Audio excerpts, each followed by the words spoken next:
सीढ़ियों से जाना हार्ड वर्क, लेकिन लिफ्ट से जाना स्मार्ट वर्क। ज़िंदगी में आपके सामने हमेशा दो ऑप्शन आएंगे, या तो आप ज़्यादा समय और ज़्यादा मेहनत कर लो यानी हार्ड वर्क, या उसी काम को अपना दिमाग लगाकर कम समय और कम मेहनत लगाकर कर लें यानी कि स्मार्ट वर्क।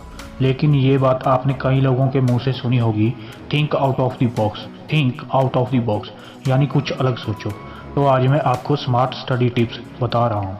जब भी आप टाइम टेबल बनाएं तो सबसे पहले वो सब्जेक्ट पढ़ लो जो आपको टफ लगता हो। अगर आप पहले इजी सब्जेक्ट पढ़ोगे तो आपके दिमाग में हमेशा टफ सब्जेक्ट पढ़ने की बात घूमती रहेगी और इससे आप फोकस नहीं कर पाओगे। डर के आगे जीत है, तो पहले जिससे डर लगता है उसको पढ़कर ख़त्म कर दो।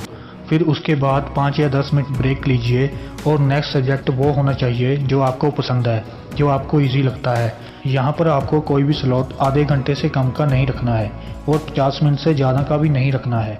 एक रिसर्च के दौरान किसी भी सब्जेक्ट को जब आप आधे घंटे से कम समय में पढ़ते हो तो उसका इम्पैक्ट आपके दिमाग पर होता है, यानी आप अपनी दिमाग की पूरी क्षमता इस्तेमाल नहीं करते।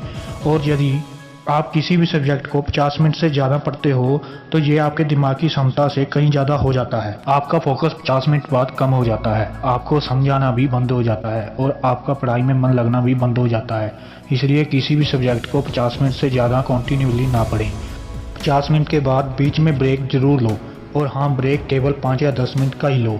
आप चाहे तो उसमें मोबाइल चला सकते हो, लेकिन अपने मोबाइल अलार्म जरूर सेट करना है 5 या 10 मिनट का, ताकि आपके ये 5 या 10 मिनट का ब्रेक 50 मिनट के ब्रेक में ना बदल जाए। इस डायग्राम को ध्यान से देखें, यहाँ पर साफ साफ दिखाई दे रहा है कि अगर आप किसी चीज़ को केवल पढ़ते हो तो उसका 10% हिस्सा आपको याद रहेगा। यदि आप उस सब्जेक्ट के रिलेटेड किसी से डिस्कशन करते हो तो वो चीज़ आपके दिमाग में 50% तक बैठ जाती है।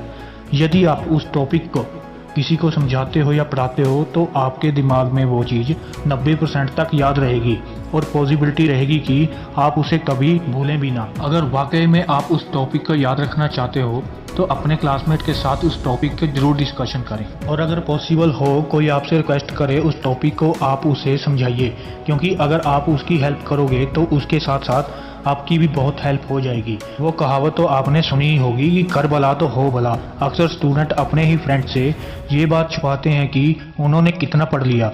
अगर कोई उससे हेल्प मांगता है या कोई टॉपिक समझना चाहता है तो वो बहाना बना देते हैं, और ये कोई अच्छी बात नहीं है। इससे आपका इम्प्रूवमेंट भी नहीं होगा। अगर आप वाकई में स्मार्ट वर्क करना चाहते हैं तो आप दूसरे की हेल्प कीजिए, आपकी हेल्प ऑटोमेटिकली हो जाएगी।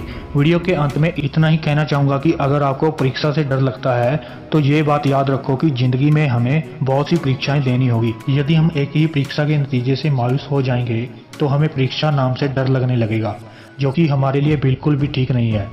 ये सोचिए कि परीक्षाएं और कठिनाइयाँ हमारे जीवन का एक हिस्सा हैं और इसी में हमारे व्यक्तित्व की असली पहचान बनती है। पढ़ाई में ब्रेक के दौरान सुने कुछ अच्छा जिसमें आपका माइंड रिफ्रेश हो जाए।